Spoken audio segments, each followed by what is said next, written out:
মুরলির তারিখ 14 জুলাই 2024। ওম শান্তি।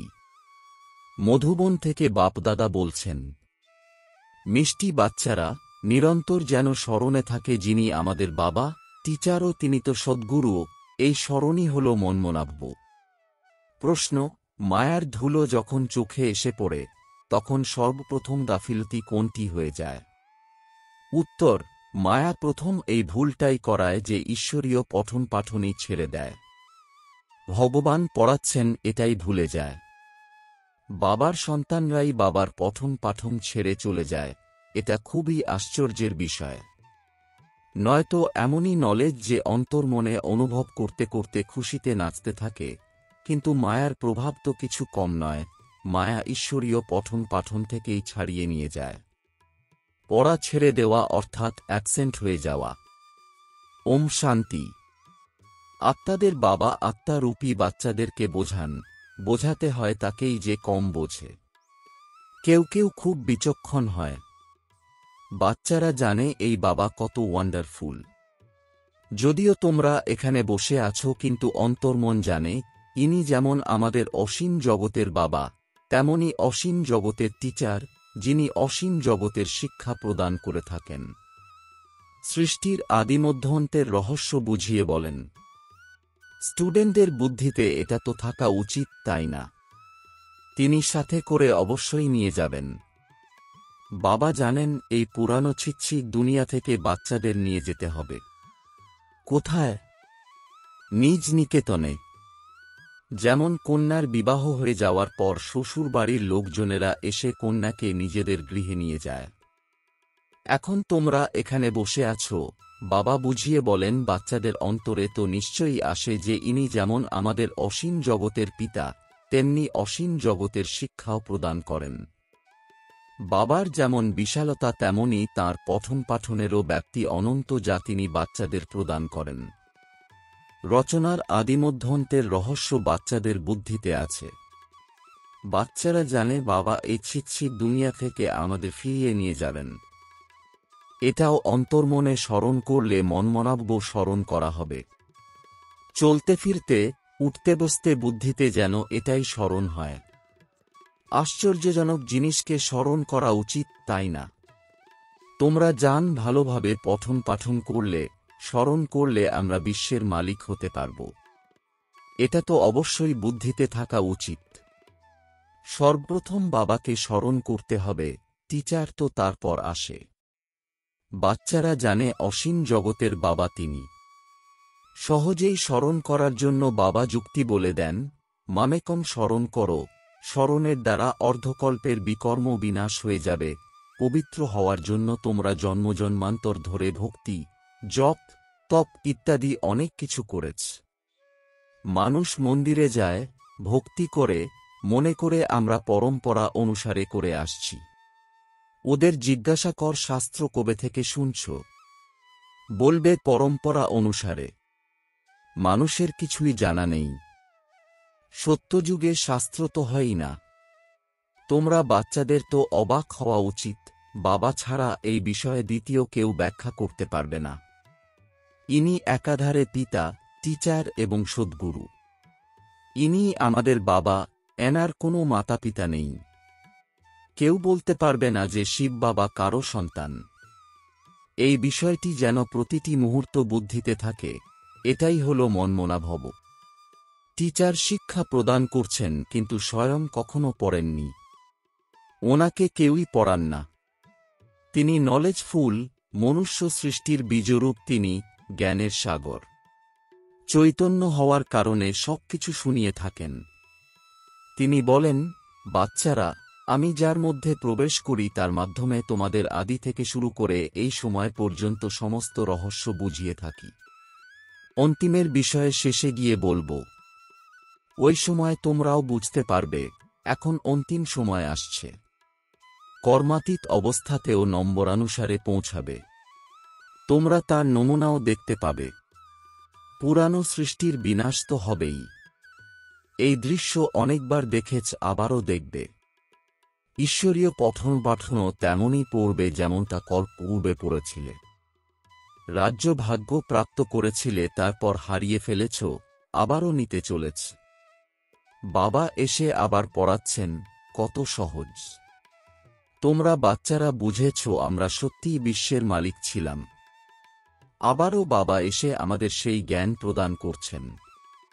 বাবা আমাদের এই মত অর্থাৎ শ্রীমত দেন, অন্তর্মনে এইসবই চলা উচিত। তিনি আমাদের পিতা, টিচারও। টিচারকে কি কখনো ভুলে যাওয়া যায়?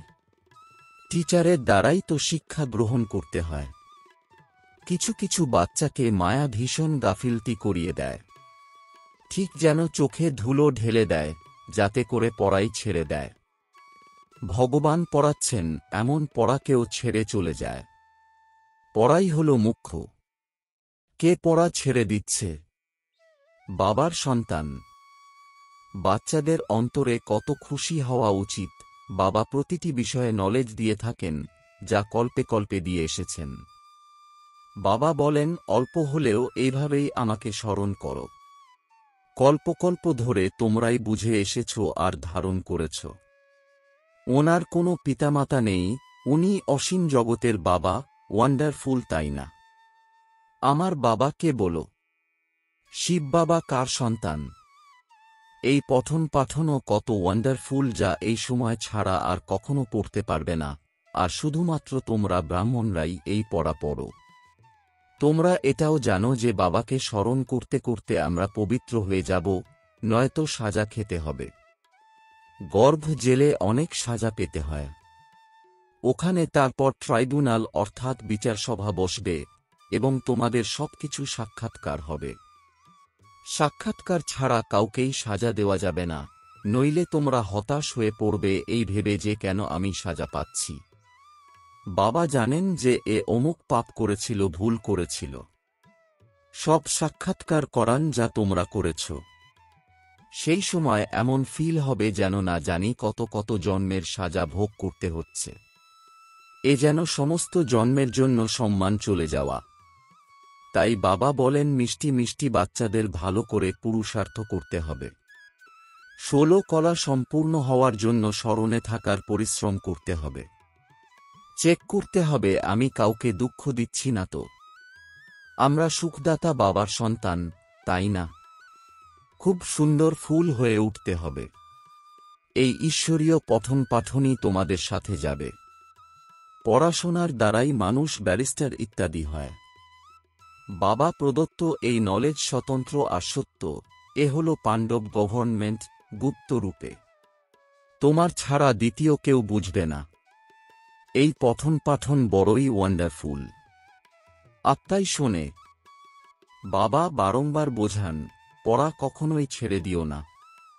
মায়া এসে ছাড়িয়ে দেয়। বাবা বলেন, এমনটা করো না, পড়া ছেড়ো না। বাবার কাছে তো রিপোর্ট আসে না, রেজিস্টার দেখে সব জানা যায় যে কতদিন অ্যাবসেন্ট ছিল। পড়া ছেড়ে দিলে বাবাকেও ভুলে যায়। বাস্তবে তো এটা ভুলে যাওয়ার কথা নয়। ইনি ওয়ান্ডারফুল বাবা। যদিও তিনি ব্যাখ্যা করেন যে এটা একটা খেলা। যখন কেউ কোনো খেলা সম্পর্কে বলে সেটা সহজেই মনে রাখা যায়, ভুলে যায় না। এইভাবে কেউ তার অভিজ্ঞতা শুনিয়েছিলেন।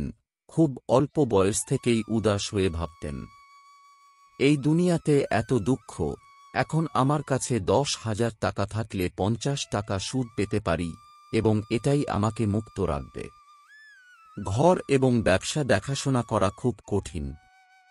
আচ্ছা, তারপর একটা চলচ্চিত্র দেখল সৌভাগ্য সুন্দরী। তারপরেই সব বৈরাগ্য উদাসীনতা দূর হয়ে গেল। এবার খেয়াল হলো বিবাহ করব, এটা করব, ওটা করব। মায়া একটাই থাপ্পড় মারল যে সবকিছুই হারিয়ে গেল। সেই জন্যই বাবা এখন বলেন, বাচ্চারা, এই দুনিয়া নরক, আর এর মধ্যে এই যে চলচ্চিত্রগুলো রয়েছে তার মধ্যেও নরক। এসব দেখেই সবার বৃত্তি খারাপ হয়ে যায়। যখন মানুষ সংবাদপত্র দেখে, ওখানে সুন্দরী মেয়েদের ছবি দেখে বৃত্তি ওই দিকে ধাওয়া করে। এ খুব সুন্দর দেখতে, এটাই বুদ্ধিতে আসে, তাই না? বাস্তবে এই ভাবনাও আসা উচিত নয়। বাবা বলেন, এই দুনিয়া তো শেষ হয়ে যাবে, সেই জন্য তোমরা সবকিছু ভুলে মামেকং স্মরণ করো, এমন সব চিত্র কেন দেখো? এইসব জিনিস বৃত্তিকে নিচে নিয়ে আসে। এসব যা কিছুই দেখছ সবই তো কবরে চলে যাবে। যা কিছু এই চোখ দিয়ে দেখছ সেসব স্মরণ করো না, এসবের প্রতি আকর্ষণ ত্যাগ করো। এই শরীর তো পুরানো ছিচ্ছি হয়ে গেছে। যদিও আত্মা শুদ্ধ হচ্ছে, কিন্তু শরীর তো ছিচ্ছিত, তাই না? এর প্রতি কি ধ্যান দেবে? এক বাবাকেই দেখতে হবে। বাবা বলেন, মিষ্টি মিষ্টি বাচ্চারা, লক্ষ্য অনেক উঁচুতে।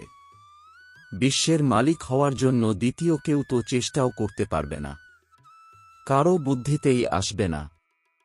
মায়ার প্রভাব কোনো অংশে কম নয়। বিজ্ঞান মনস্ক মানুষের বুদ্ধিতে কত কি চলে, তোমাদের হলো সাইলেন্স। প্রত্যেকেই চায় মুক্তি পেতে। তোমাদের লক্ষ্য হল জীবন মুক্তি। এটাও বাবা বুঝিয়েছেন, গুরু ইত্যাদি কেউ এমন নলেজ দিতে পারে না। তোমাদের ঘর পরিবারে থেকেই পবিত্র হতে হবে, রাজত্ব নিতে হবে। ভক্তি মার্গে অনেক সময় নষ্ট করেছ। এখন বুঝতে পারছো আমরা কত ভুল করেছি। ভুল করতে করতে অবুঝ আর সম্পূর্ণরূপে পাথর বুদ্ধি হয়ে গেছে। অন্তর্মনে তোমরা অনুভব করতে পারো যে এই নলেজ কত ওয়ান্ডারফুল, যা আমাদের কি থেকে কি করে তুলছে, পাথর বুদ্ধি থেকে পারস বুদ্ধি করে তুলছে। সুতরাং খুশির মাত্রাও বৃদ্ধি পাওয়া উচিত। আমাদের অসীম জগতের বাবা তিনি। ওনার কোনো পিতা নেই। উনি টিচার, ওনার কোনো টিচার নেই। মানুষ জিজ্ঞাসা করবে কোথা থেকে শিখেছেন।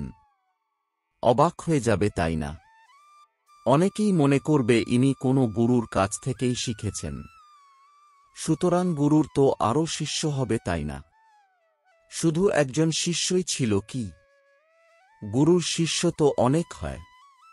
দেখো আগা খাঁর কত শিষ্য। গুরুর প্রতি তাদের অন্তরে এত শ্রদ্ধা থাকে যে তাদের হীরের বিপরীতে ওজন করে। তোমরা এমন সদ্গুরুকে কিসের বিপরীতে ওজন করবে? ইনি তো অসীম জগতের সদ্গুরু। ওনার ওজন কত? এমন কোনো হীরে নেই যার বিপরীতে ওজন করা যাবে। এইরকম সব বিষয় বাচ্চারা তোমাদের বিচার করতে হবে। এ অতি সূক্ষ্ম বিষয়। যদিও এখানে বলতেই থাকে হে ঈশ্বর, কিন্তু এরা তো জানেই না যে উনি বাবা, টিচার এবং গুরু।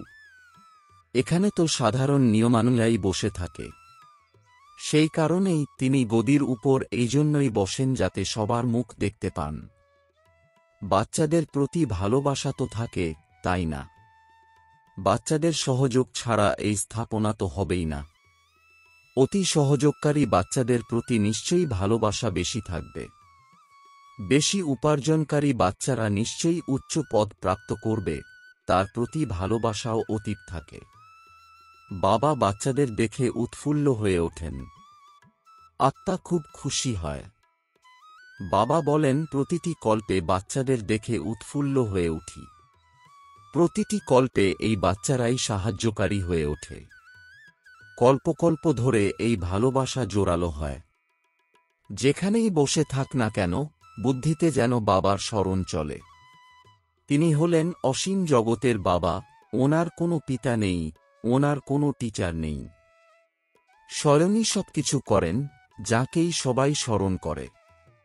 সত্য যুগে তো কেউ স্মরণ করবে না। 21 জন্মের জন্য তরি পার হয়ে যাবে। সুতরাং তোমাদের কতখানি খুশি হওয়া উচিত যে ব্যস্ত সারাদিন বাবার সার্ভিস করব। এমন বাবার পরিচয় দেব। বাবার কাছ থেকে এই উত্তরাধিকার প্রাপ্ত হয়। বাবা আমাদের রাজযোগ শেখান, তারপর সবাইকে সাথে করে নিয়ে যান। সম্পূর্ণ চক্র বুদ্ধিতে আছে, এমন চক্র আর কেউ তৈরি করতে পারবে না। এর অর্থ তো কারও জানা নেই।